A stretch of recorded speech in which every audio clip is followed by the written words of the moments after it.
Hi, Pat.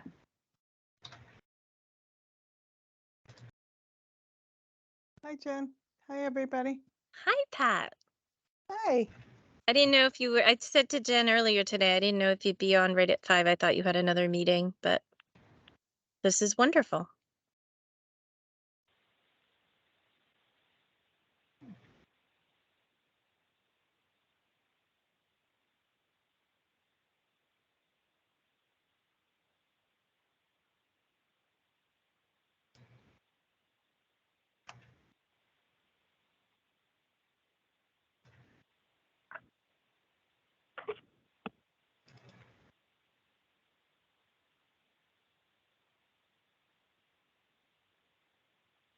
So I see someone just joined by phone, a 989-3161 number.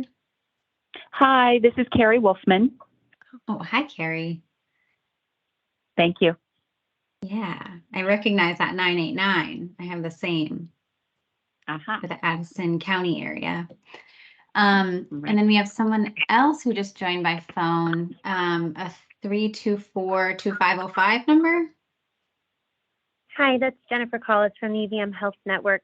I'm sorry, I didn't see a Teams link to be able to participate. Ah. It's not on the agenda. Oh. It's probably on, we can send it. I can send it. It's probably, maybe Kristen, you can grab this. It's on the press release, and we'll make sure we put it on the agenda in the future. Sorry about that, Kristen.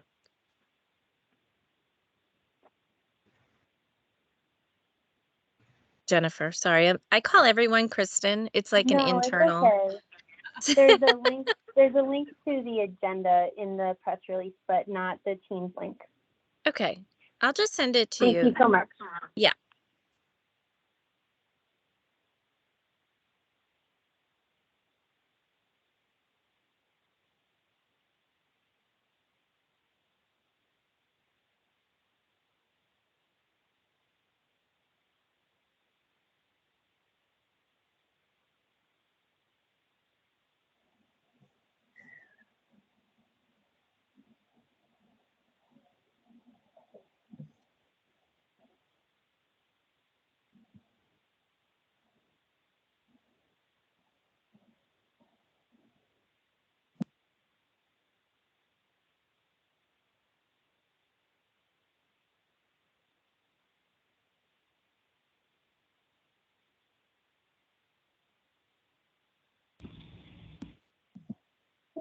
Testing. Can you guys hear me?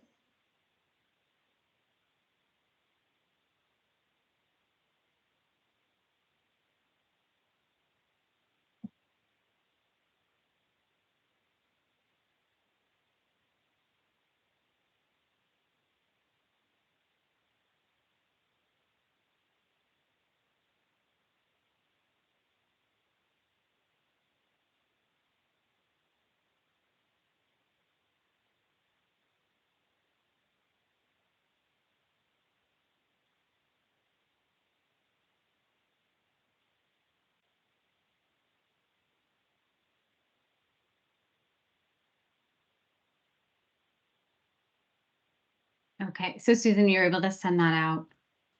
Yes, I just sent her the invite. Perfect. Thank you. All right. So folks are still joining. So I'll just give it maybe a few more seconds.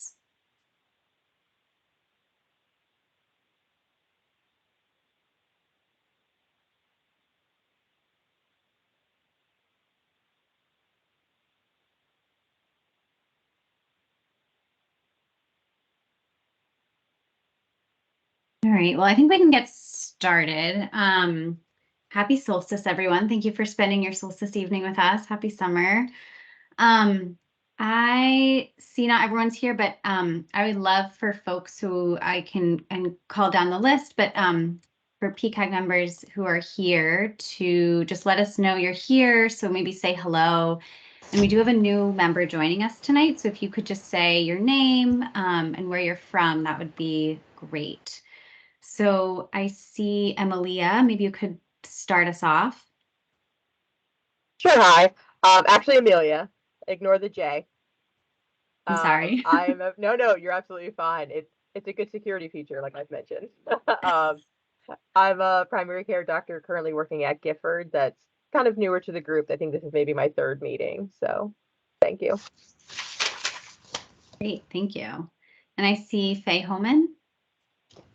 Hi, everybody. Am I unmuted? Oh, You I are. am. Faye Homan, Family Medicine. I'm in Wells River. Great. And I see Lee Lopresti. Right, so that's me, Lee Lopresti. I'm primary care family medicine and in Danby, Vermont. Great. And Valerie Rooney. Hi, Valerie Rooney, pediatrician.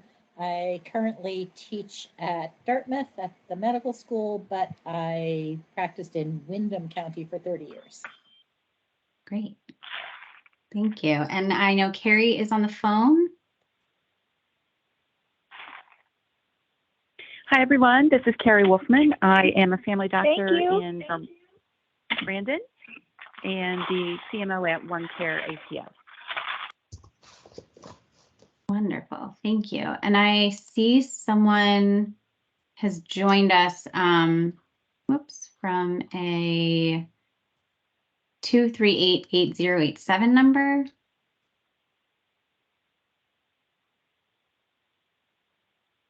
I think you're muted now. And if maybe also there's someone from a 922-3452 number. This is Rebecca Copianza Stucroft. I can't seem to find the link on the PCAG page, so I'm just calling in. I'll send you the invite, Rebecca. This is Susan. Thanks, Susan. Bye. Great, thank you. Okay. Did I miss anyone who joined who I'm not seeing who's a PCAG member? Aside from our new member, Kristen.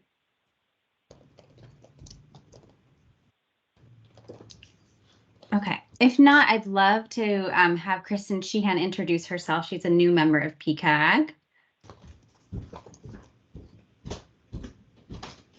Hello, I'm Kristen Sheehan. I'm a primary care family nurse practitioner working in Rutland, Vermont. Great, thanks. We're excited to have you with us. So we have a robust agenda tonight. So as we move through each presentation, I'm just going to have the folks presenting introduce themselves along the way. So just to go over the agenda, we would like to give a bit of an overview about a couple of our regulatory processes that we are in the middle of and that will be coming up at the end of the summer. And then we have Pat Jones here from the Agency of Human Services to give us a bit of an update of the Vermont all-payer model. And then board member Robin Lunge will give us an update and an overview of the hospital global budget process that the board has been involved with, along with AHS. And then Julia Bowles will be giving she'll be talking about the legislative session and some next steps, and specifically talking about prior authorization. So before we jump in, I want to announce to this group, I know my tenure with you has been short, but I've decided to go to law school this fall. So I be leaving the board next week, and Julia Bowles will be taking over this role from me to lead the PCAG. So I will let Julia just introduce herself briefly, particularly because we have a new member, and then yeah. So Julia. Yeah. Hi, everyone. I've met many of you at past PCAG meetings, but my name is Julia Bowles. I'm a health policy advisor at the board. I've been at the GMCB coming up on 2 years, and as you've heard me talk about in this group before, I help staff the legislature, which ends up overlapping with areas of interest to the PCAG, like prior authorization. So I'm excited to get to continue working with you in a more close capacity. And of course, we're sad to be losing Jen, but glad that she's gotten to spend a couple meetings with you. So I'll hand it And back I to you, would, Jen. yeah, and of course, because I always interject in these meetings, this is Susan Barrett for folks on the phone. I was saying this would be a warm handoff, that term that all of you are very familiar with as you hand off warmly patients to other capable types of providers. And Jen has been amazing to work with and has done such a great job in her short tenure with this work on the PCAG. So she's really left it in great shape for Julia, and I'm just so excited that Jen, I shouldn't be too excited. I'm not excited she's leaving, but I'm really excited she's going to law school. So. Thank you, Susan. I do see a couple of other PCAG members have popped on, so I'm just going to give, I think, John King, I see you're on. Would you mind we have a new PCAG member, Kristen Sheehan, and so if you could just introduce yourself and where you're from, that would be great. Yeah, I'm John King, family medicine at EVM Medical Center Milton office. Great, thanks. And I see Alan Ramsey has also joined. Hello, everybody. Alan Ramsey. I'm medical director at the People's Health and Wellness Clinic in Barre, Vermont. Great, thank you. Did I miss anyone from PCAG who needs to introduce themselves still? I think so. Okay. So I am going to share my screen, so please bear with me as I try to move through all the different technology here. Can you see my screen? Awesome. Okay. So I went over our agenda. I'm going to start off. One of the hats that I wear at the board is I support the health insurance premium rate review work that the board does. And so we are currently in the middle of our QHP season. So our small group and individual group filings have come in. And so we're in the middle of that process right now. So I'm going to give a high level overview, and if there are questions, we can certainly answer them. I might look to Robin Lunge to help me. She's been with the board for quite a bit longer than I have, so she probably knows more about the nuances than I can answer. But I'll just give a high level overview to start. So the board, we have 3 types of health insurance premium rate filings that are submitted to the board for review. We have large group filings that come in, and we have small group and individual filings that come in. The large group filings are for which there are 101 or more employees, and the small group and individual filings are those for which there are either 100 employees or less, or for individuals and families. The small group and individual filings used to be filed together each year, but in 2022, the markets were unmerged, which means that separate filings are submitted to the board for small group filings, and then separate ones are submitted for individual group filings every year. And they've remained they've remained unmerged for 2023. So we'll see what continues to happen. But this year, once again, we received 4 filings for these filings that came in May.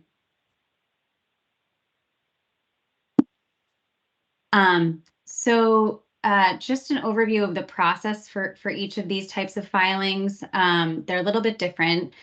So insurers file rates with the GMCB for large group filings, typically 4 to 6 months before rates will be effective. The GMCB has 90 days to review and either approve, modify, or deny a rate. Insurers provide an actuarial analysis to support the proposed rates. GMCB, the board has actuaries who review the proposed rates, and they provide its analysis. The Department of Financial Regulation provides an analysis for the insurer's solvency. And for these large group filings, hearings are typically waived, but the parties, the insurers and the HCA, because the HCA, the healthcare advocate, is a party to these filings, they do provide memorandums in support of their recommendations on the proposed rates in lieu of hearing. And then the board issues its decision around day 90. So the whole process for reviewing these filings is usually within a 90-day window. Just a few things to note. Across the state, the large group rates affect approximately 11,000 covered lives. And for these filings in particular, the GMCB only approves a manual rate for large group filings, which means that the board approves an increase in a rating formula and factors that'll be applied to each employer, which is a little bit different from the small group filings and the individual filings. So for these filings, small and individual, they come in early May. We received them on May 9th this year. Again, the 90-day window is the same.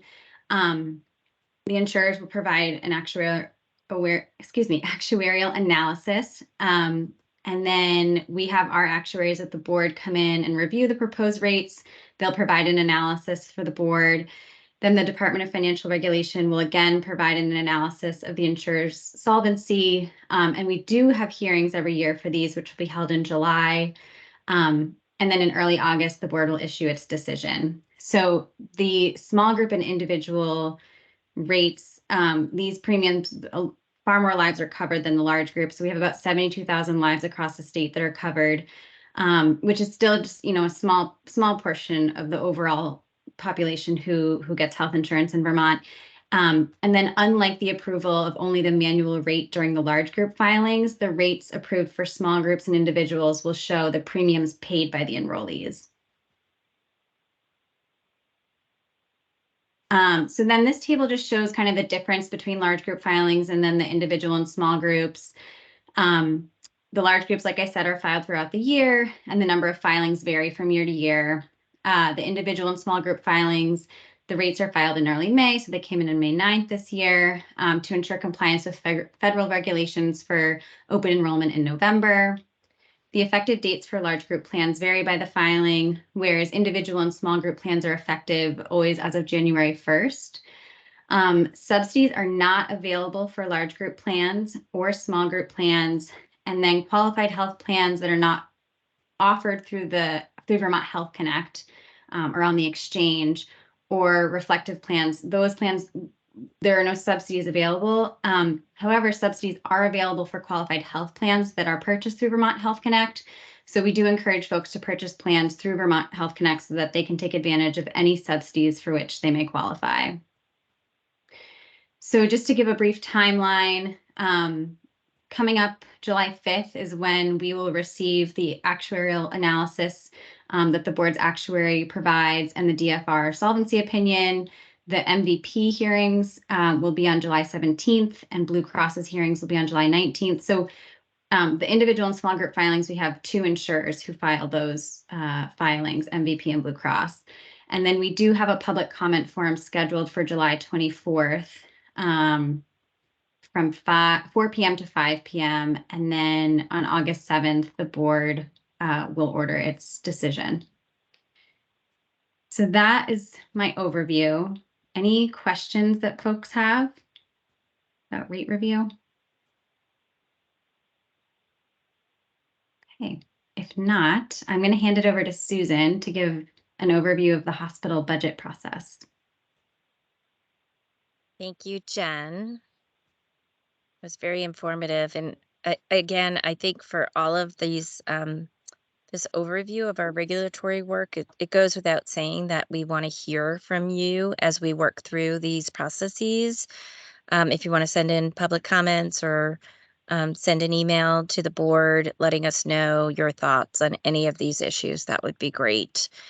So I'm going to have a few slides on hospital budgets. I will be very brief, and I'm going to say the same thing Jen said about Robin as adding anything that I miss here. So you could go to the next slide, Jen.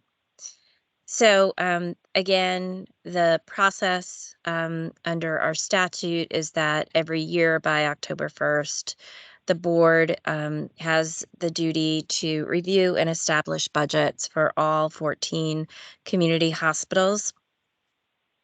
And I actually think we should probably look at this. We're looking at Brattleboro retreat this year too, not in the same way as the other community hospitals, but there was legislation that passed over the last couple of years that has us looking at a very high level overview of the Brattleboro retreat as well. So in the review, the board considers the needs of the local the healthcare needs of the local communities and their resources and utilization. We look at quality data. We took a little bit of a reprieve over.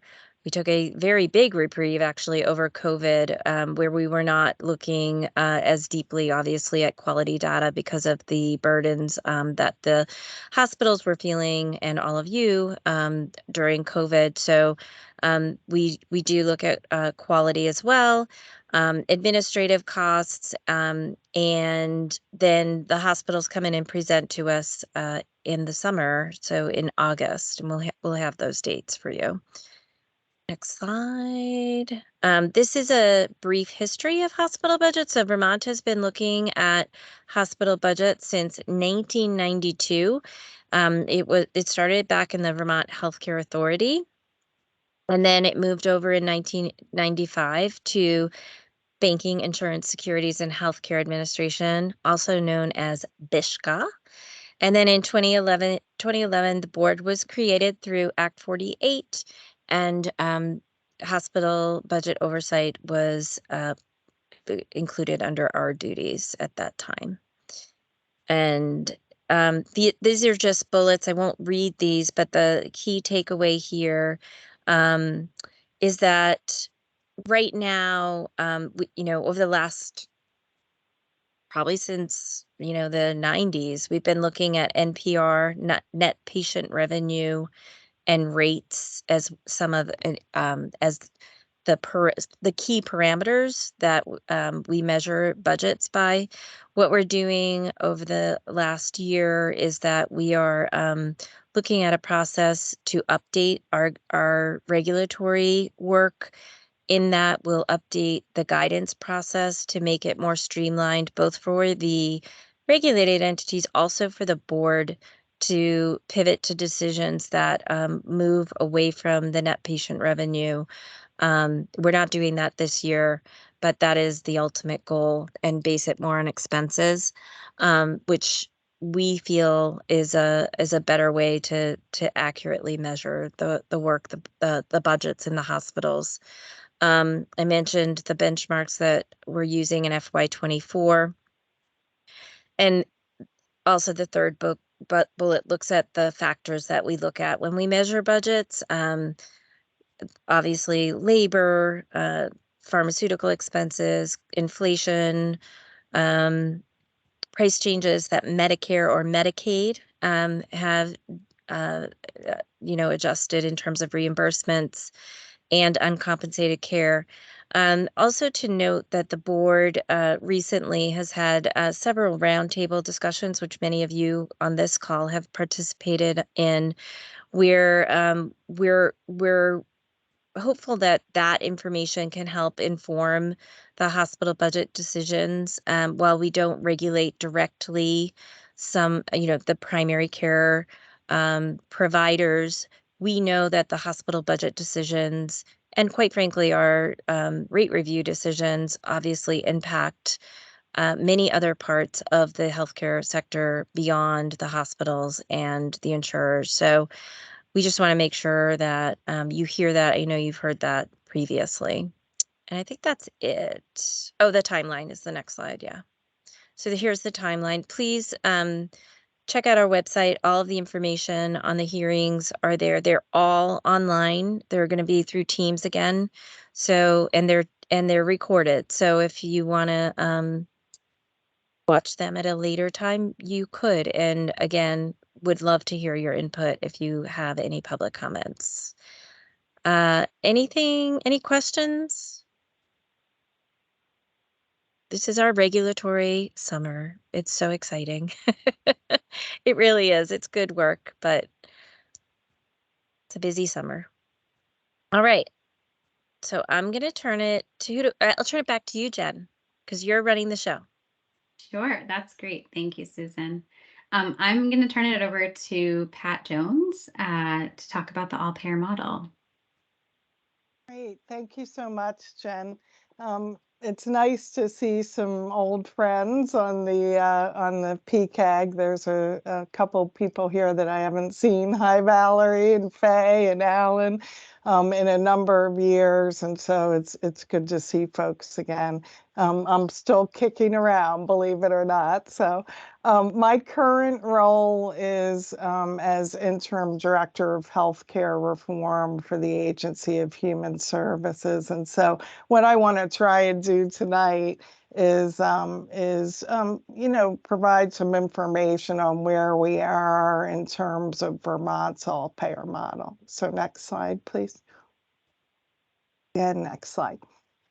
So I think you all probably know that we have been involved in an all-payer model agreement and an all-payer model accountable care organization agreement with CMS since 2017. The first performance year was actually 2018. And what the all-payer model agreement is it's an arrangement between Vermont and CMS, and it allows Medicare to pay differently along with Medicaid and commercial insurers. So it's quite a big deal. Instead of the normal way that Medicare would pay for services, this allows them to pay differently. And the intent was really to try and shift away from fee-for-service reimbursement. So rather than paying for each service, paying for high performance, good outcomes, good value.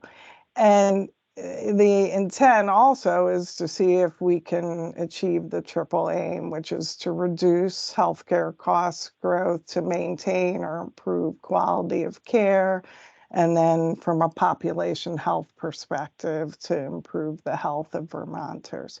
So as you know, the current model relies on an accountable care organization, One Care Vermont. I see Carrie is on the PCAG.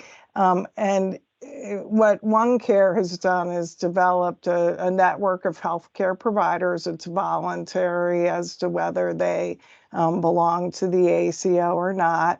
But as part of the ACO, providers agree that they'll be accountable for the care, quality, and cost for their attributed patients. So that agreement, originally 6 years, 2017 to 2022. Performance years were 5 years from 2018 to 2022. So next slide. So we're now in, the pandemic. I don't think I need to tell this group that the pandemic had a huge impact on care delivery and many, many other things. So while the original agreement ended in 2022, there was an agreement with CMS to offer an extension of that current agreement. So that extension was put into place for 2023. It's very similar to the agreement that was in place from 2017 to 2022. And it had an option to continue into 2024, and the state has just recently exercised that option to continue under the current agreement through 2024. Really important component of continuing to participate in Medicare with Medicare in this fashion is that it preserves some really key programs in Vermont. One is the Blueprint for Health. Without the all-payer model agreement, Medicare would not continue to fund the Blueprint for Health. And then another program that's continued while the agreement is in place is One Care's comprehensive payment reform that supports independent primary care practices. So two really important components from the perspective of primary care that remain in place while we have this agreement in place. So next slide. So for 2025 and beyond, the federal government, the all-payer model agreement that that we currently have is a Vermont-specific agreement. We're the only state in the country that has this particular agreement. CMS is really interested in, not doing single state agreements, but really developing a multi-state and hopefully multi-payer model that will be available in the future. And so not a lot of detail at this point in time, and whatever details there are, CMS is not making public at this point.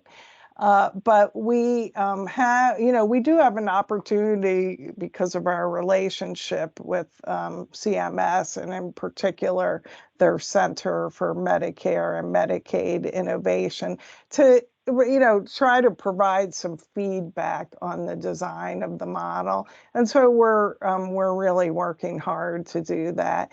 And we, when they do release a model, the real work will begin, and we'll be looking to, to all of you and the rest of the state really to help assess the model and see whether we want to submit an application, see if it meets Vermont's needs. So that will be our future work. Next slide. This is the timeline that we've been engaged in for the last, not quite a year. So in late 2022, we were sort of looking at this as phase 1 engagement. We convened a work group called the Healthcare Reform Work Group, and some advisory sort of subgroups to provide what initial feedback we could to CMMI on priorities for this future model. And I'll also note that a lot of our effort last summer was really focused on short-term healthcare system stability because of what we've seen from the pandemic, from the public health emergency, what we've seen in terms of workforce challenges, cost inflation. There's a lot of challenge, and I don't need to tell any of you this, but in the healthcare system. So a lot of that early work has really been on getting feedback on actions that we might be able to take to help with stability. So, late last year, I came into this role in February of 2023, but, January to the end of this year, we're really engaged in what we call phase 2. And that's where we are working hand in hand with the Green Mountain Care Board to meet with CMMI, to continue to provide what feedback we can on the potential model design, and then really trying to broaden our stakeholder feedback. So not only the advisory groups, the work groups, but also through public comment, engagement with various folks and forums like this one, actually, to try and begin to get input from Vermonters about the model. And then, later in the year, that's when we think that we will actually get some details about the model. So we think that the federal government will release what they call a notice of funding opportunity, otherwise known as a NOFO. We think, the best we could tell at this point, it will be released in the fall.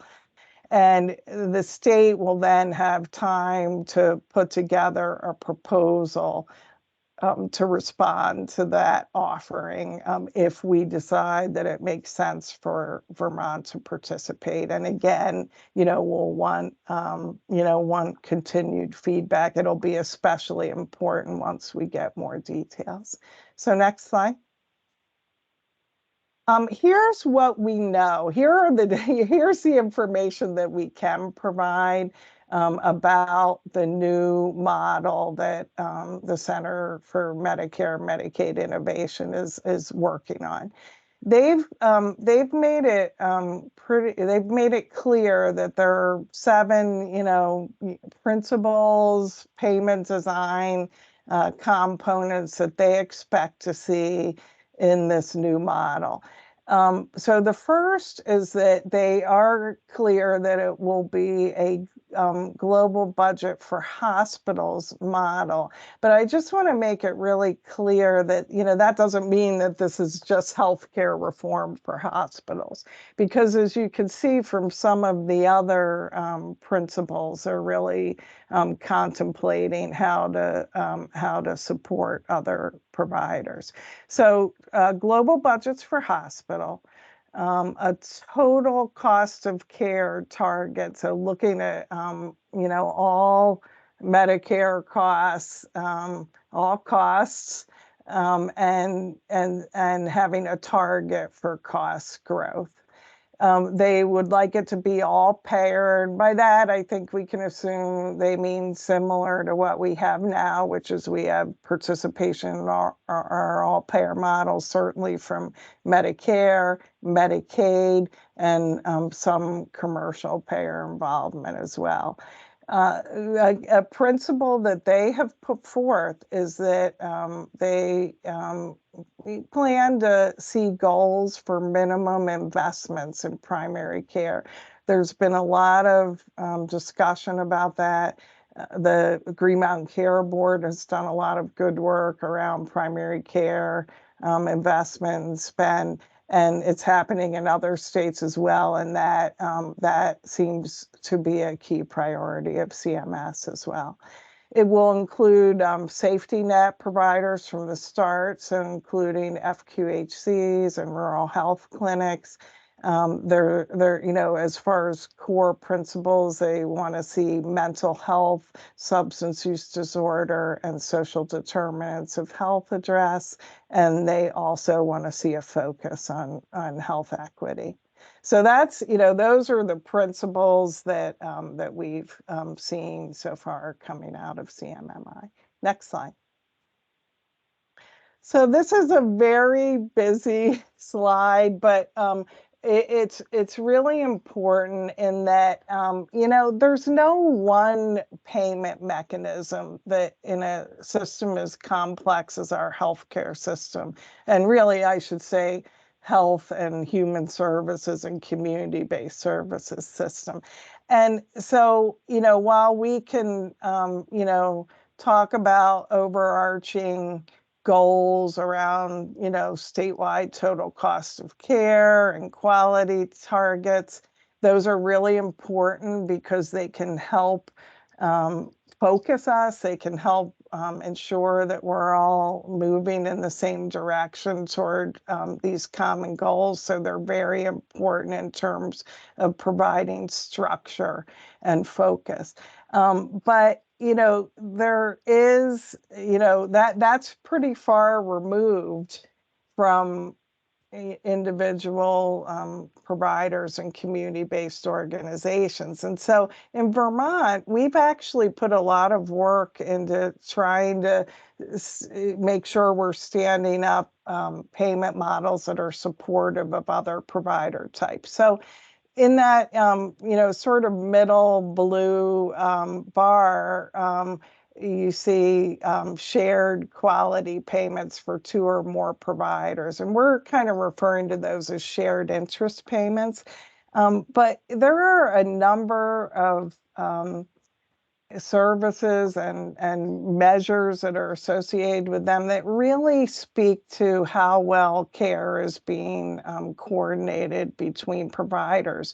And we want to, support that. So we're not talking about a lot of measures here, and a number of them are in the mental health and substance use disorder realm, but some examples of some measures where we might be able to provide supportive payments include follow-up after hospitalization for mental illness. Readmissions are another example of a measure that really speak to coordination between hospitals and community-based care. And then follow-up after ED visits for mental health and substance use disorder. Those are some examples where there might be an opportunity to support providers in working together. We've started to, build some of those measures into our ACO program and other programs. And then, where we really can be supportive more directly of providers is in that, lower level, the black boxes, if you will, where, we have worked hard together on direct provider supports that help in achieving the triple aim and achieving high quality care. And so, I'll just give some examples. Under primary care, we have enhanced payment models like the Blueprint for Health, where there are additional payments to practices for the work they do as patient-centered medical homes and working with your patients. There's the community health team payments that also provide additional supports for people with complex needs and the providers who work with them. Hub and Spoke is in the mental health and substance use disorder box, but it is a Blueprint program, the Women's Health Initiative, and One Care's comprehensive payment reform model is an example of a population-based payment. So, we have those programs in place. Hospitals, that's where, the hospital global budget model could come into play. Specialists, not a whole lot out there, but there's some, work and nationally and some ideas that we can explore here in Vermont. And then for mental health and substance use disorder providers, for adult and children's mental health, that's provided through the designated mental health agencies. Medicaid has instituted a case rate program in conjunction with the Department of Mental Health. So that's an alternative and supportive payment model. Enhanced payments would be Hub and Spoke. And then we actually have developed an episodic payment model for residential substance use disorder. So again, a lot happening in some of these areas. Long-term care providers, we think there's some real opportunity there. And we think there's some opportunities with other provider types like home health. We actually do have a high-tech nursing alternative payment model that we put into place for home health. So, the point here, and I'm sorry to spend so much time on this, but this really is reflective of how we're trying to look at a comprehensive whole system approach that is, more than hospital global budgets or, we want to make sure that we preserve some of the reforms that we've put into place together with all of you over the years. And we want to make sure that we can continue to progress on that. So thank you for your patience as I walk through that. So next slide. Here's, the feedback we've tried to communicate to CMMI to date. Number one, really important to think about rural healthcare providers and to support stability and sustainability for rural providers with a highlight on workforce challenges and inflation. Increasing predictability of payments seems to be effective. It certainly was effective during the pandemic, but just highlighting that predictability is helpful. Ensuring that, if there is a global budget type model, making sure that we are clear about the fact that Vermont is a very low cost state for Medicare. So we need to make sure that it's the right amount of revenue. Definitely want to see support for investments in preventive and community care, alignment to the extent that we can align payment models and quality measures across payers. That will be of help in both focus and reducing administrative burden. And then, as I really alluded to in the last slide, making sure that we can keep moving, that we can maintain our important efforts to date, and that we can keep moving forward on those healthcare reform efforts. So caring for people with complex health and social needs, support for primary care, and support for community-based services. Next slide. These are, this again sort of summarizes the way that we've tried to approach, gathering input. This is a work in progress, but, summer of 2022 really focused on that short-term stability. Fall of 2022 started to, get a little more focus on what we knew about the multi-state, multi-payer model that Medicare is putting forth. Earlier this year, and Robin's going to really speak to this, so, but really began some technical discussions, and they are very technical. As you'll see in her slides.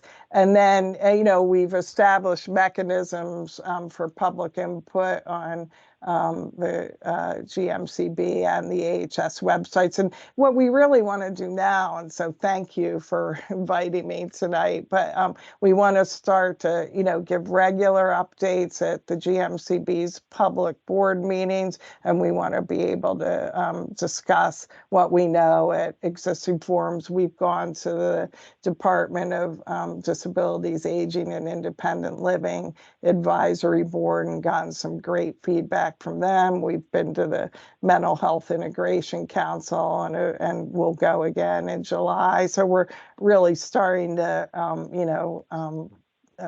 increase the outreach now that we're getting a little closer to what will hopefully be a model release. Next slide. This is our current work group structure, healthcare reform work group, and then 3 advisory groups that are operational, thinking of starting a 4th related to care transformation. Next slide. And then you can see this is the healthcare reform work group organizations that are represented there that participate. And so I've highlighted those that relate to primary care. So thank you. There's folks, that from all these organizations that have been really great participants on these work groups. Next slide. And here, this just shows the opportunity for public input. Next slide. And so summary of next steps, we'll continue meeting with CMMI as long as they'll let us. We will continue to gather input from our work groups, from the advisory groups, from what we hear at the Green Mountain Care Board meetings and these types of forums, and from public comment. But the really big thing is that when that model is released, we'll want to do a very careful review to see if it makes sense for Vermont, and we'll want to then continue to gather input as we formulate a response. So I think that's my last slide. It is, yeah. Okay, Thanks, good. Thank you. Thank you for your patience. I hope I didn't take too much time. Not at all. And I know you do have to head out in a few minutes here, so I just want to give folks an opportunity to ask any questions before you have to leave. And I see Valerie has raised her hand. So Valerie, go ahead. Sure, 2 things. I think the chat is turned off, and I'm not sure if that was on purpose. But I just wanted to say, I think we're really lucky to have Pat in this position, and I really appreciate all your input on this and your interest in input from us on this.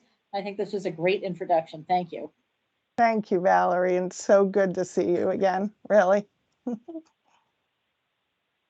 Thanks. Alan Ramsey. Hi, Pat. Hi, Alan. Yeah, it's good to see you. I'm glad. I'm going to second Valerie's comment. I'm glad you are where you are, and Thank you. and I'm sorry our lightning did not do as well as we'd hoped, but that's another story. So I have two comments though. One is on the CMS, and I've heard the scuttlebutt about a multi-state all-payer model, and I think that's inevitable.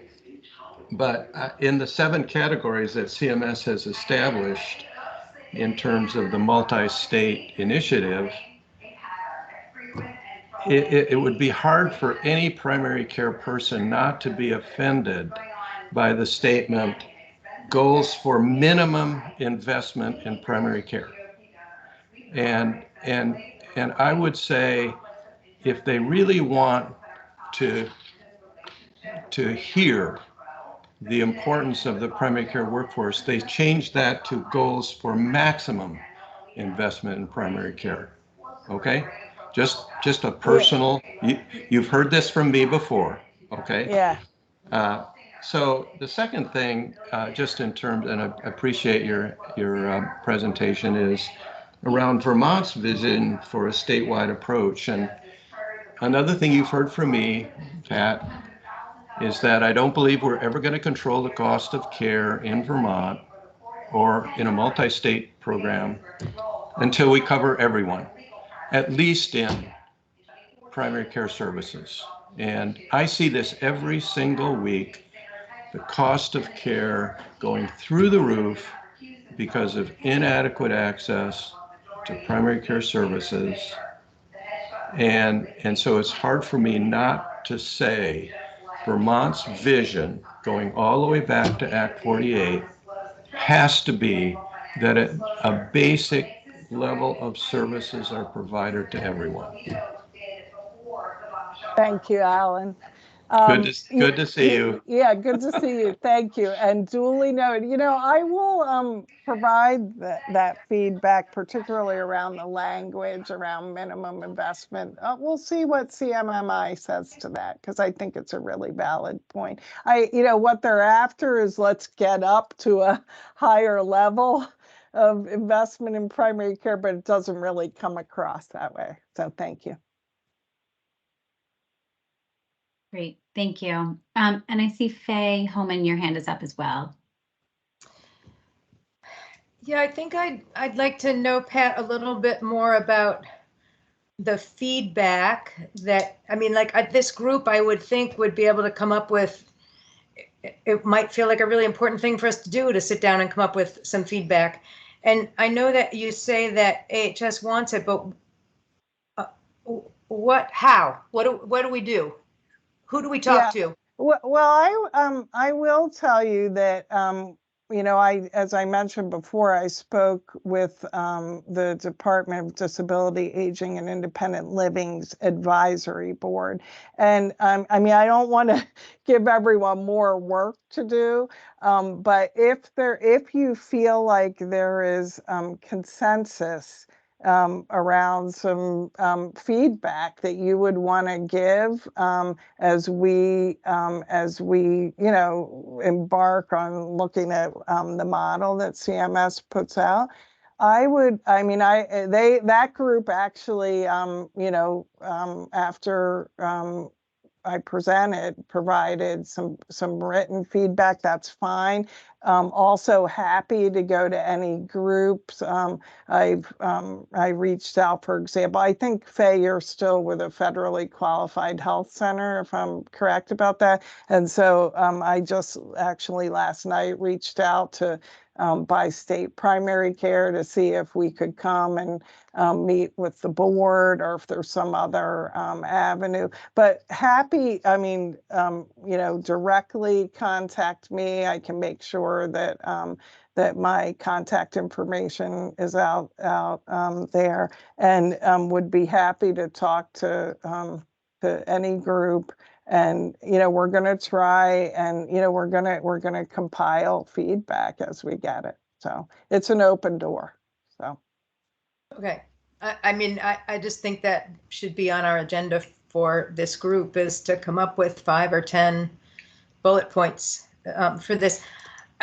I think I just also wanted to ask, Pat, since you said that, this thing is going to be released later in the summer, the model will be released later in the summer. And then we'll look at it and see if it doesn't meet our needs. Like, what's plan B here if it doesn't meet our needs? Yeah, and just to be clear, I think we're going to expect to see the model in the fall. Plan B, if it doesn't meet our needs, I think would be to, I mean, there's fee for service where we've all been before, doesn't, really provide what we would hope for, I think, in terms of meeting the triple aim. But, there are other, so that's for Medicare. This is really about Medicare participation. We can do different things for Medicaid, as Medicaid's been working in this space for a while, and not just on like the ACO program, but as I point out on that slide, in various other programs as well. And commercial payers, have themselves developed alternative payment models here and in other states. But it would be, to have that Medicare involvement is important, because again, that's how Medicare supports the Blueprint for Health. It's how it supports the comprehensive payment reform program right now. There's just some major benefits to having Medicare involved. So I guess, what we'd want to do is look and see if there are other Medicare models out there that we would want to look at. Hopefully, we can get to a place where there's some flexibility for states to, tailor a bit. Or hopefully the model will be something that we think makes sense for Vermont. But it's a great question.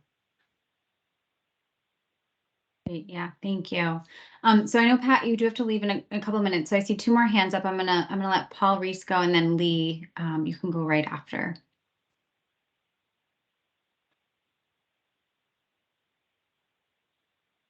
So Paul, go ahead.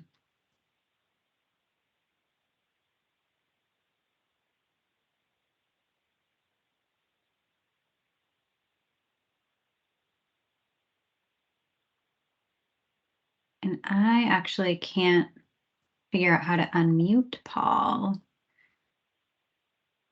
but it looks like you're muted. Julia or Kristen, do you have the ability to unmute Paul? Okay. I can't unmute anyone other than myself. So Paul, maybe if you want to email me your question, I can pass it along to Pat. And I'll let Lee go ahead. Okay, I just have 2 comments. Number one is that you mentioned the triple aim a whole lot. I'd like to see you move that to the quadruple aim, which includes taking care of healthcare providers. That's why we're in the mess that we're in with primary care, or part of the reason we're in the mess we're in with primary care is that we haven't been taking care of the primary care people, along with a whole lot of other healthcare providers. And we need to start thinking about that, because that's the people who provide the services to the patient. And if they're not healthy, patients are not going to get great care. Thank you. And the second thing, and I may have missed some things, but I heard a whole lot of mentions of specific groups, and substance abuse and aging and blah, blah, blah. I didn't hear any mention of what we're going to do about the people who don't fit into those groups. If we design this thing to address all these special needs, we may not address the needs of the and I don't know what percentage of the population it is, but 40–50% of the population who don't have any of those needs. And we need to focus on them too. They're also people who need health care.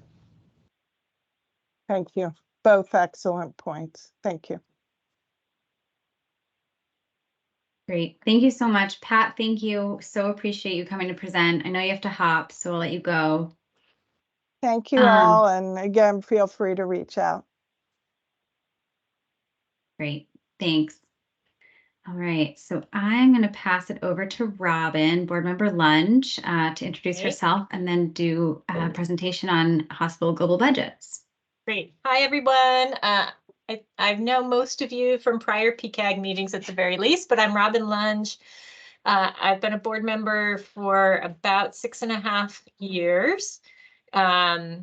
And prior to that, I worked for the Shumlin administration on healthcare reform. And prior to that, I worked for the General Assembly and the legislature as nonpartisan staff. So been around the healthcare policy space for a while now. So as Pat said, we are, I'm going to focus on hospital global budgets. We are working collaboratively with AHS on the all-payer model. They are in the lead, but we participate in the negotiations. So we're up to speed on what CMMI is interested in. Our work is governed at the board by our regulatory sphere. So in the healthcare reform space, AHS is leading the charge on the federal negotiation with Medicare. And as you heard Pat mention, the healthcare reform work group. We've created a global budget subgroup as a way to ensure that the work around this particular part of healthcare reform is coordinated with their larger effort. I apologize. I have a kind of a whiny, complaining puppy all of a sudden that's distracting me. So my apologies there. Hopefully you can't hear her. So the board and AHS were charged in a state law, Act 167, to build on successful healthcare delivery system reform efforts and look at developing new value-based payments, including hospital global payments,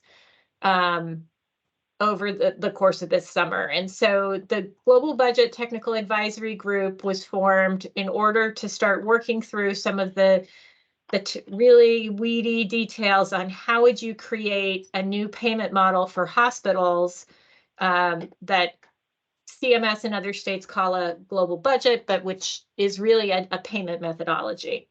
So you can go to the next slide, Jen. Great. So let me tell you a little bit about the group, and then I'll talk a little bit about what are global budgets, why is CMMI interested in them, and what the work to date has been. So this technical advisory group is co-chaired by Pat and I. I'm not going to go over all of the supports that we have, but we have some state staff and contractors supporting us in terms of trying to move to actually having a financial model that can model out the payments for individual hospitals. We have a wide variety of folks participating, from hospitals, payers, OneCare, healthcare advocate, other consumer advocate types.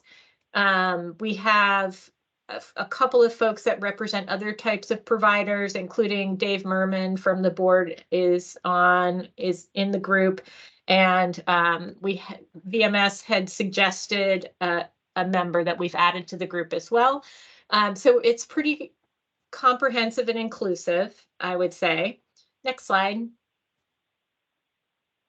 We basically are working through this fall to try and come up with a global hospital budget payment model that we can use to evaluate the global hospital budget model that CMMI is putting out this fall in their notice of funding opportunity, so that we have a way of understanding kind of state preferences in this space compared to the federal model.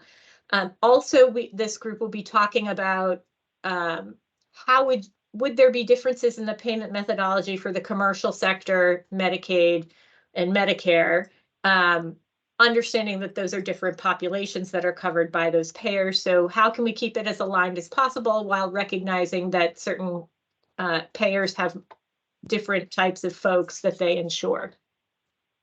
So in this slide, it has different bullets about what the technical details that we're looking at. So let me talk a little bit about what the concept is here, which is that instead of paying a hospital fee for service, payers would shift to calculating a prospective monthly payment for the population covered by that payer,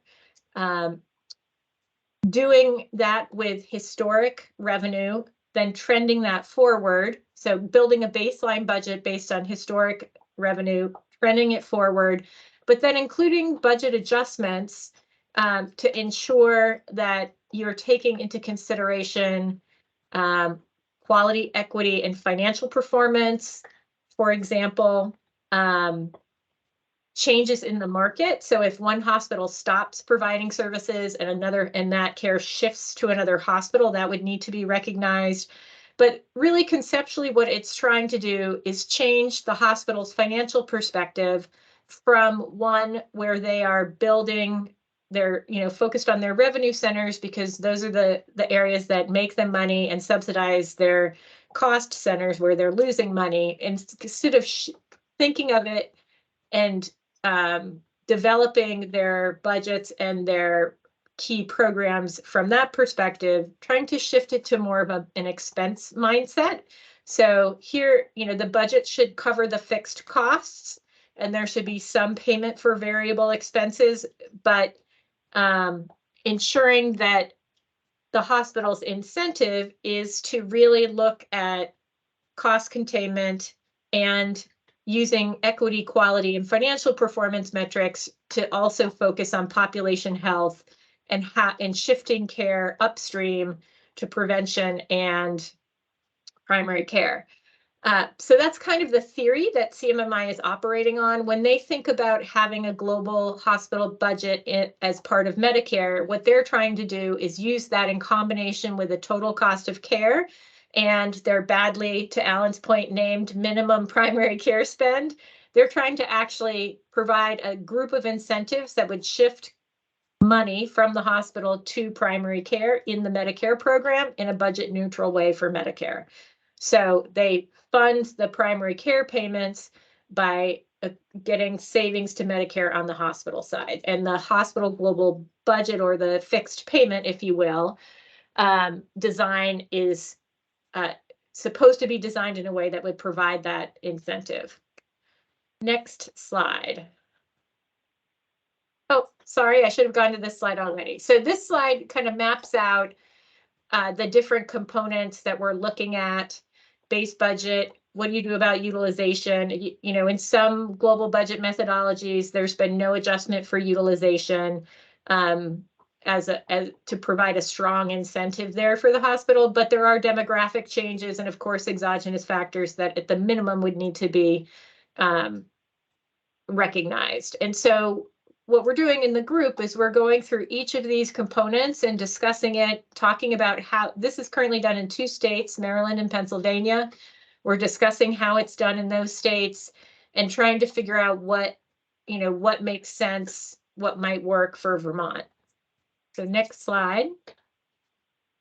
It also sort of begs the question, okay, Vermont has a hospital budget process. We were just talking about how the board is going to be doing that in August. And so some aspects of our budget review process already resemble a global budget in the sense that we set a growth cap and a price cap on hospitals. Where it doesn't work the same is that the payment underneath those caps still flows through fee for service. So really, I see the Medicare global budget, or as I like to call it, a global payment or fixed payment, as being complementary to the budget review process because it allows you to have the payments flow in a fixed fashion that is more predictable and I think would allow the budget process to be more effective as a cost containment tool. Next slide. As I mentioned, there are two current states that have global hospital budgets. The Maryland has an all-payer model and total cost of care model, which has this as one component, and Pennsylvania has a rural health model, which includes global hospital budgets as pretty much their key component.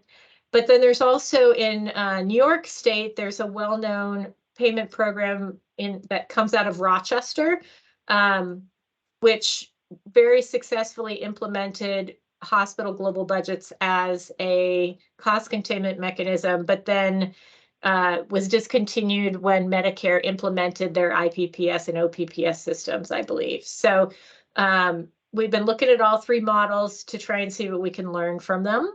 Next slide. Here, so I thought I'd just spend a little bit of time talking about the two existing states to give you a little more background. So in Pennsylvania, there are currently 18 rural hospitals, 5 critical access hospitals who participate in their model. Their model is voluntary for both hospitals and payers. So that's why they have 18. There's many, many more hospitals in Pennsylvania. They have Medicare participating, 6 private payers with commercial plans. They have Medicare in Pennsylvania. Medicaid is through a private managed care system, so they have some participating there, and Medicare Advantage.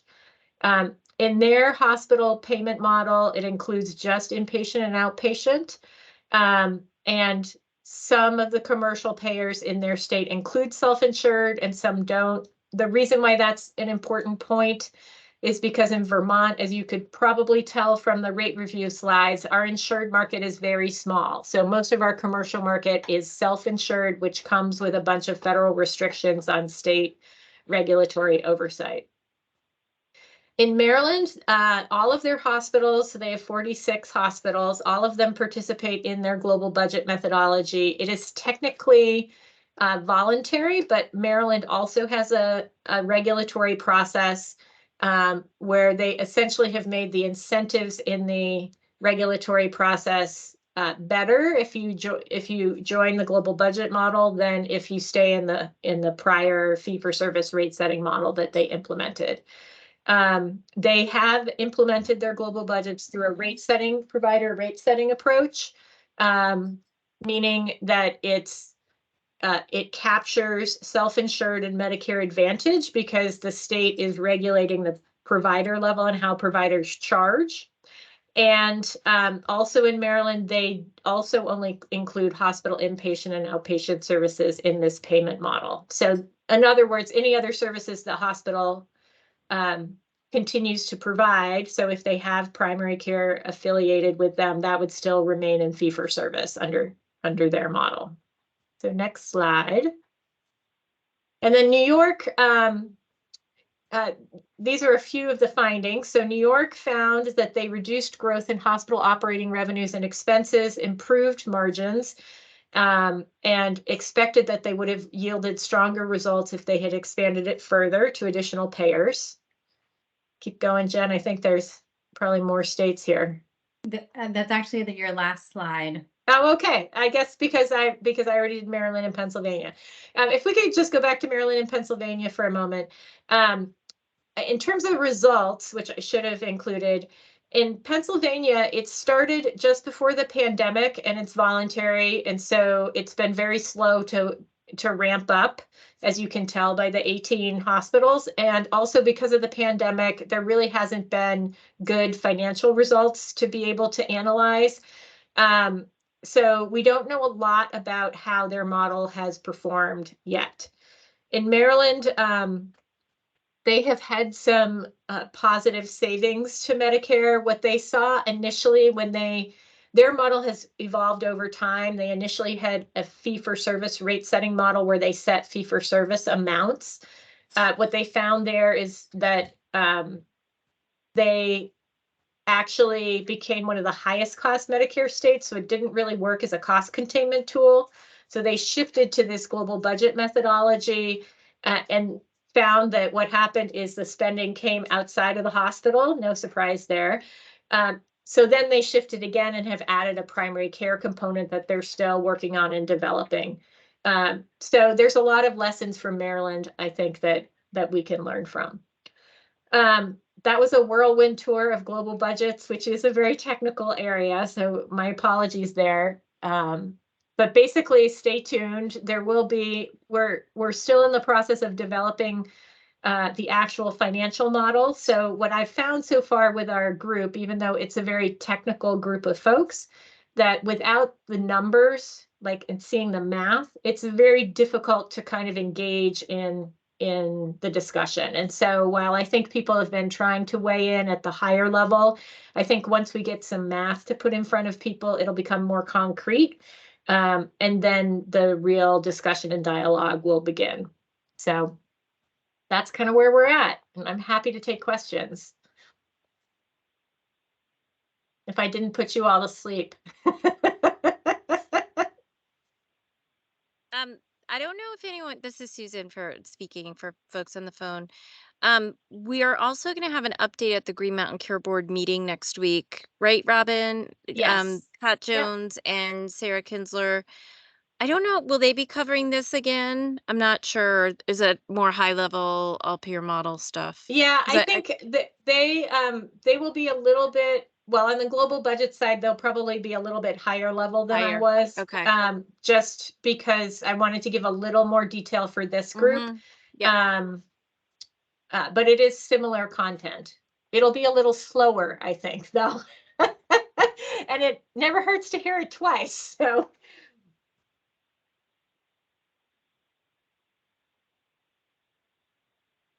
all right. Well, thank you, everyone. I'll hang out for the rest of your meeting. I may have to go off camera for a minute to let the puppy out, but I'm still here. Great. Thank you so much, Robin. Yes, thank you. All right. I'm going to turn it over now to Julia Bowles to talk about prior auth. Yeah, thank you, Jen. And we can, well, I can stay on the slide for a second. Either's fine. So obviously, this is a topic that PCAG has talked about many times. So I do have a couple slides. I'm not going to spend a ton of time on them because I think a lot of it is things you already know. But the reason we're bringing it back up is because we have an ask for you at the end, which I will go over. But again, I know like I talked to you about this at our last meeting, which I think was in April. So yeah, so since we last spoke, myself and a colleague at the Department of Financial Regulation presented on our prior authorization report to the legislature. So the slides that I have today, I've copied from that presentation. We had shared that report with this group previously, but again, since then, when we testified on the report, the House Healthcare Committee expressed an interest in trying to take action on prior authorization next session. So we know that that is of interest to them. They just felt like they ran out of time was what the members expressed for this year. So yeah, let me just go through a couple of the slides and then I'll get to the reason that we're bringing it up, I guess. This slide, we always just like to kind of ground folks. I know you as providers on the ground dealing with folks who have different insurance have a sense of this, that each insurance has different rules. But thinking about it from the policy lens, I just wanted to level set that action that the legislature takes on prior authorization or that any part of state government takes has the ability to impact certain types of health plans, which are shown like large group, small group, and the marketplace individual plans. But there's other types of health plans that we can't always control the rules for as it relates to prior authorization. So I just wanted to flag that when we think about in the ideal world, I know everyone would want us to have something like standard across all plans that we interact with, but I just want to flag that context as I go through this. So we can go to the next slide. So this slide was a summary of the prior authorization process in like incredibly simplified terms, and then showing some of the existing laws that exist that are in place in Vermont as it relates to this process. Again, obviously you as the folks who deal with this in the weeds will see this as highly simplified, but this is what we presented to the committee to try to give us a way to talk about the pieces. So to just go over kind of this flow chart for a second, in this hypothetical, say a clinician orders an MRI for a patient, the context of talking about prior auth is that there's a prior authorization required for before the MRI is covered. The clinician or the office staff, or in some cases the patient themselves, submit the paperwork to their insurance requesting approval for the MRI, and then it's either approved or denied. If it's approved, they can get the MRI. If it's denied, there's the appeal process. And again, as you all know, within each of these blue boxes, there are many steps and paperwork items and all of that. Some of the things that are in place in Vermont relate to, starting kind of at the far left, Vermont, there's some limitations on areas where prior authorization can be applied, specifically not putting limits on medication-assisted treatment. In the second box here, as it relates to whether you need a prior auth in the first place, health plans are required to review their prior auth requirements and then eliminate ones that are no longer justified. And as part of the report that I mentioned, the Green Mountain Care Board and Department of Financial Regulation are adding some questions about this process to the health insurers. Currently, they have to attest that they have reviewed their prior authorization requirements and eliminated ones that are no longer justified. We're going to be adding some questions to better understand their criteria for that process.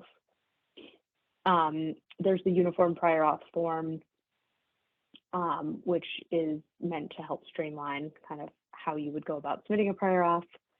There's the timeline piece with insurers having to reply within a certain amount of time. And then of course, at the end of the line, if a prior auth is denied, there's the ability to appeal. So that's a high level overview of what's already in place. We can go to the next slide. I'm not going to spend a lot of time on this, but I wanted to show you that we represented to the legislature just kind of a summary of a lot of the past work that has been done on prior auth. And I copied it for the sake of this group to say that I know this group has done a lot of work. I did also share with them the PCAG's recommendations on prior auth when we presented to the committee, but this really just shows there's been a lot of interest in trying to improve the process and reduce the administrative burden that you all experience because of prior authorization. But I will continue to the next slide and really use this as as just a reference. So this is the part that I wanted to spend a minute on and have you all be thinking about. So these were a summary of the opportunities for legislative action that we provided to the legislature as like some ideas of things that could be done about prior authorization. And I'll go through them in a second, but to start off with the reason we're bringing these up today is that we are wanting to hear from you all, not necessarily right now because we're coming to the end of our time, but in an ongoing way about experiences that you have and whether some of these ideas would or would not have fixed, whatever the particular experience is. So I'll articulate that more directly in a second, but I wanted to sort of set the stage. So the opportunities we presented, one of them relating to expanding the gold carding program. There were some gold carding pilot programs going on in the state over the last couple of years and then previously as well, as shown in that last slide. But there's been a proposal to expand it more broadly across services and across providers. And as a reminder, we talked about this previously, but gold carding being that if a provider has some approval rate on prior authorizations, I believe the number in the current proposal is 90%. If you have like a 90% approval rating for prior authorizations on a particular service, that you would be exempt from prior auths for that service with that health plan for some specified period of time, most of the examples being 6 months. So sorry, I made that sound more confusing than I meant to. But I hope that's something folks are a little bit familiar with. I'm always happy to talk offline if people have questions as well. So that's one program. It would just be you wouldn't have the prior auth in the first place. But of course, one challenge that we've heard with that is how do you know that the patient standing in front of you is eligible for not needing that prior auth in this case? Another proposal that's been done in many other states is related to step therapy, which is specific to prescription drugs. Massachusetts recently passed legislation on this, and other states have as well, essentially saying if in these certain situations, like if a patient's already stable on a medication, or if a required medication doesn't make sense for them, for clinical reasons, that would be grounds to ask the insurance company to bypass the required medication that that they want the patient to try first. I'm going to skip the one about the VHI because that was more of a Department of Financial Regulation looked into kind of the ability to use electronic health and clinical records, but it was more of an operational thing. So I will skip that one for the sake of time. So another proposal is about the time frame for urgent requests. In Vermont, it's a 48-hour turnaround time, but some states have shortened that to 24 hours. So if you're submitting a prior authorization and you're saying it's urgent, it would require the insurer to reply within 24 hours. And then this final one in the bottom right is related to how often you have to go through the prior auth process, and looking at whether it makes sense to say that if someone has a prior authorization for a preventative service, for example, a prescription for a chronic disease, that you shouldn't have to reauthorize it, for example, multiple times a year. And instead, if it's preventative or for a chronic condition, that you get your authorization at the beginning of the year, and then we don't have to talk to you until you have a new plan next year, is the idea. I just went through that really fast. I do want to say on the next two slides, there's like a tiny bit more detail about some of what I just said out loud. But Jen, we can actually just go to my last slide, and these ones can kind of be referenced, or I'm happy to go back if there's questions. But what I want to get to is the ask part of it. So as I said, we know from the House Healthcare Committee, they've expressed interest in wanting to do something related to prior authorization next year. And we wanted to solicit your kind of ongoing thoughts about any of those ideas that I just covered, or any other ideas you have specific to kind of your experience on the ground. So the what is for you all to share examples of when you encounter an issue with prior authorization, to tell us about it, and to say like what would have fixed the problem. Like, did it take too long to hear back? Was the form not clear? Is it that you have to refile this authorization every 3 months for this person, and you feel like that's taking a lot of time? I'm just giving examples, but you are the experts. So we want to hear those types of things from you. And some details that are helpful, going back to that scope slide, is the type, so the type of prior auth, like was it for a pharmaceutical or a service? The type of insurance, to the extent that like if it's, sorry, Jen, like if it's somewhere in these buckets that aren't flagged for the state regulated side, we might have less ability to impact it. So just like keeping that in mind. Sorry, we can go back to the other side. I appreciate you taking me literally. I just meant going back in a figurative sense, but I appreciate it.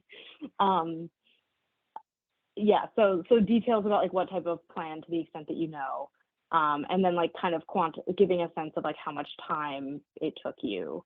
And the reason specifically that we're asking for this information, and I know that there has been lots of talking about prior authorization in this group, so I don't want this to feel repetitive to things that you've done in the past, but because we know it's coming up, I think a core question that I would anticipate legislators wanting to know is like, what is happening on the ground? Are people actually having a problem with some of those policy areas I mentioned, or is it just a thing other states are doing and it's not an issue in Vermont kind of thing? So we're just trying to get a pulse from the folks directly dealing with some of these processes, and that is you.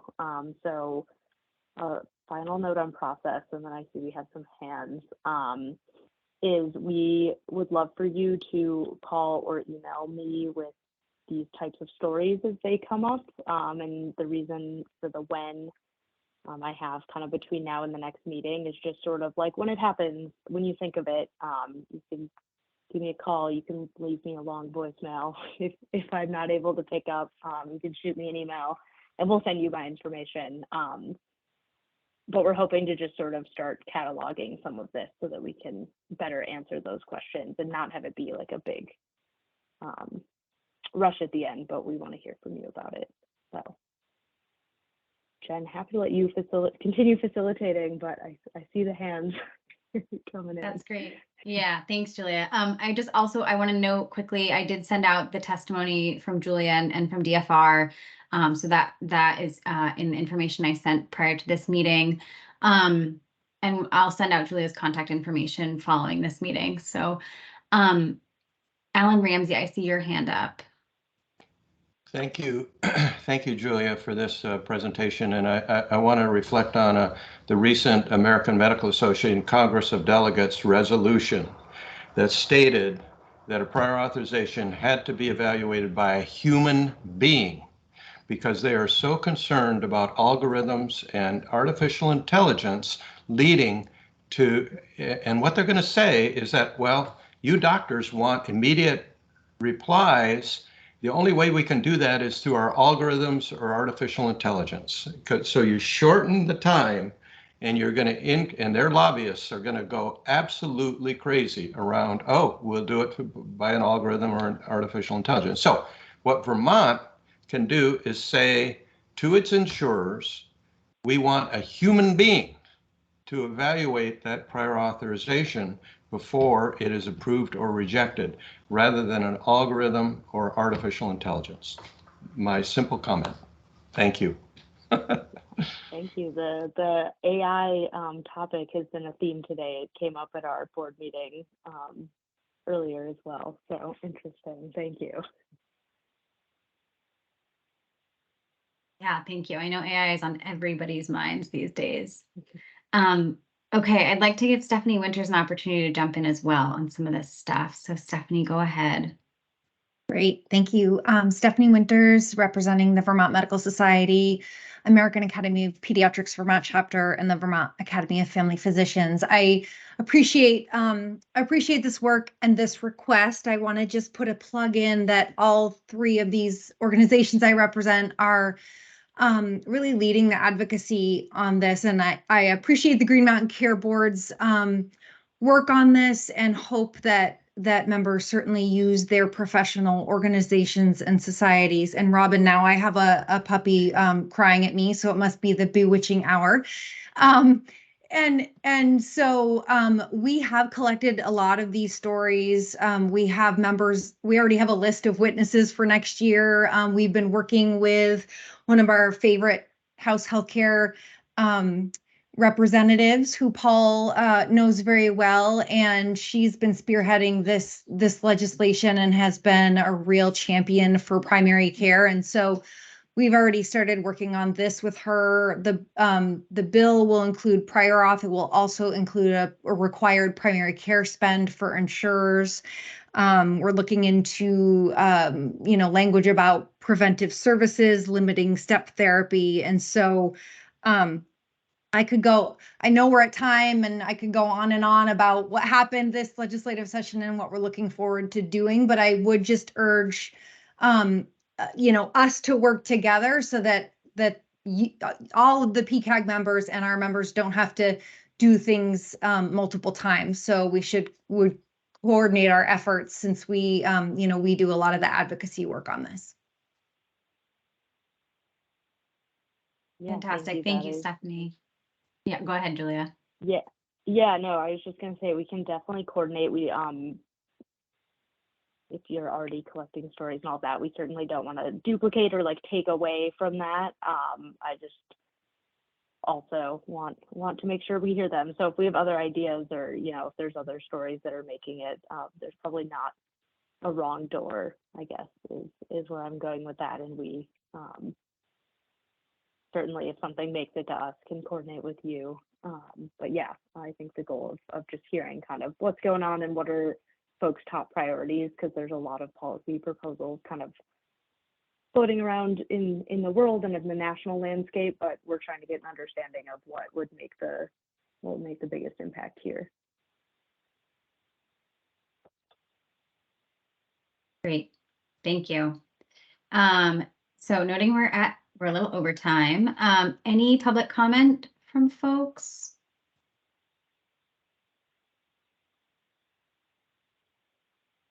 Not to put Stephanie on the spot. Stephanie, did you want to share anything else, like primary care wise, from what your your folks have done?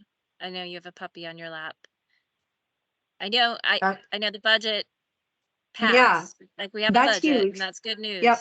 right? That's huge news. So the budget, the legislature overrode the governor's veto on the budget. So that will we will increase Medicaid rates to 110% of Medicare for primary care, and also a 3.8% inflationary increase for specialty services.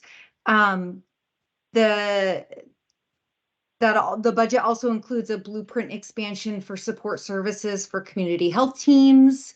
And also there is a bill, or there was a bill that the governor signed into law regarding expanding access to opiate treatment and harm reduction. And this allows for telehealth for MAUD to the extent allowed federally, and prohibits step therapy for any prescription for substance use disorder.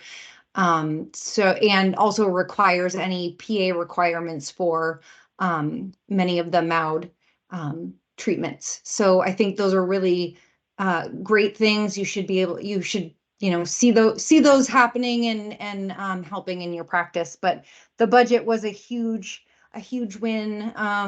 And the legislature made record time of a one-day veto session. So, so more to come. We'll be working on our updating our primary care white paper that I think we shared with you last year or the year before. We've updated it and we'll continue to work on that.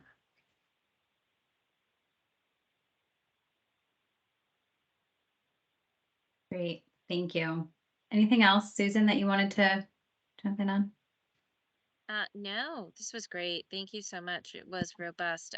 I guess in terms of follow-up, maybe that feedback, I think, for AHS on the next model. I know that came up. That might be something that, Jen, you don't organize, but you warmly hand that off to Julia. We'll warmly hand it off. Fantastic. So I believe the next meeting is tentatively scheduled for October 18th, but Julia will be following up about that as the time gets closer. So thanks, everyone. Have a great evening. Happy summer and take care. Thanks, Jen. Nice to see you all.